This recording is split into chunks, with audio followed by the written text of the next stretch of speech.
The moment she said those words, I knew something was wrong. Not because of what she said, but because of how she said it. Her voice was soft, protective, almost loving, the kind of voice people use when talking about someone they genuinely care about. Unfortunately, she wasn't talking about me. She was talking about her ex-boyfriend. I can't block him, she said, staring down at her phone. He's going through a really tough time right now and needs my support. I sat across from her at our kitchen table and slowly put down my coffee mug. Your support? I asked. Yes. She sighed dramatically, as if I was being unreasonable. He's struggling with depression. I nodded. That's unfortunate. It is. And what exactly does that have to do with you? She rolled her eyes. You wouldn't understand. Those 4 words hurt more than they should have. You wouldn't understand. Funny. Because for the last 3 years, I had understood everything. I understood when she lost her job. I understood when her car broke down. I understood when her father got sick. I understood when she cried for 3 nights straight after her grandmother died. I understood every insecurity, every fear, every anxiety. But suddenly, I didn't understand. Why? Because I wasn't her ex. My name is Ryan. I'm 31 years old. And until 6 months ago, I genuinely believed I was going to marry this woman. Her name was Lauren. Beautiful, funny, smart. At least, that's what I thought. The truth was far uglier. We had been together for almost 3 years, living together for nearly 1. I paid most of the bills, not because she asked me to, because I loved her. I wanted us to build a future together, a home, a family, a life. Then one message changed everything. It started innocently enough. One evening, Lauren came home smiling while staring at her phone. I noticed immediately. Not because I was jealous, because I knew her. The smile was different. Excited. Nervous. The kind of smile people get when they're talking to someone special. Good news? I asked. She quickly locked her phone. Oh, nothing. Nothing. Another lie. The first of many. Over the next few weeks, her phone became permanently attached to her hand. Morning, afternoon, late at night, constant notifications, constant smiles, constant excuses. Who keeps texting you? Oh, nobody. Nobody sure sends a lot of messages. It's just my friend. Which friend? She never said. Then one night she finally told me. It's Ethan. Her ex. The famous Ethan. The man she dated for 4 years. The man who dumped her because he wasn't ready for commitment. The man she spent months crying over before I came into her life. Apparently, Ethan was back. And apparently, Ethan was struggling. He says he's depressed. I nodded. That's sad. It is. So why are you talking to him every day? She looked offended. Because he needs someone. What about his family? they don't understand him.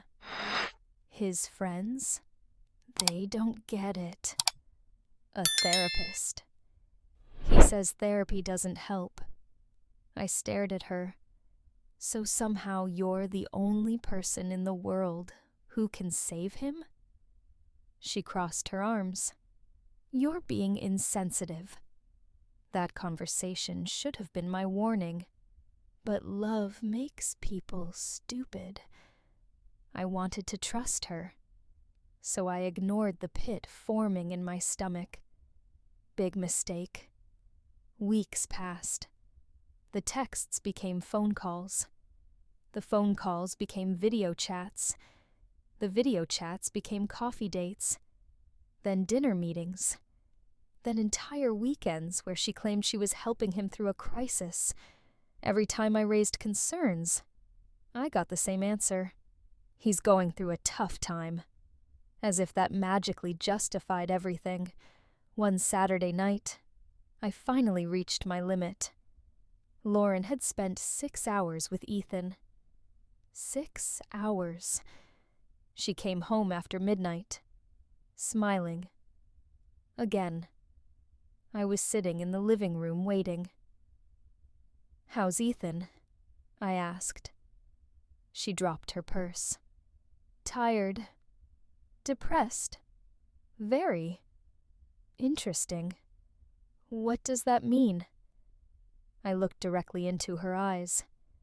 He seems pretty happy for a depressed guy. Her face hardened. "What are you implying?" "I'm implying that most people don't spend 6 hours laughing at restaurants with someone they're supposedly helping." "You followed me?" "No." "Then how would you know?" "Because my friend worked at the restaurant. Because he sent me pictures. Pictures of my girlfriend staring into another man's eyes, like I didn't exist. Pictures of her touching his hand across the table. Pictures of them smiling like they were on a date. But I didn't tell her that. Instead, I simply asked one question. Do you still love him? Silence. A dangerous silence. The kind that tells you everything. No. Too late. The hesitation had already answered. I felt something crack inside me. Not loudly, not dramatically, just quietly, like ice breaking under pressure. The next month was torture. I watched my own relationship die in slow motion. Lauren became emotionally unavailable.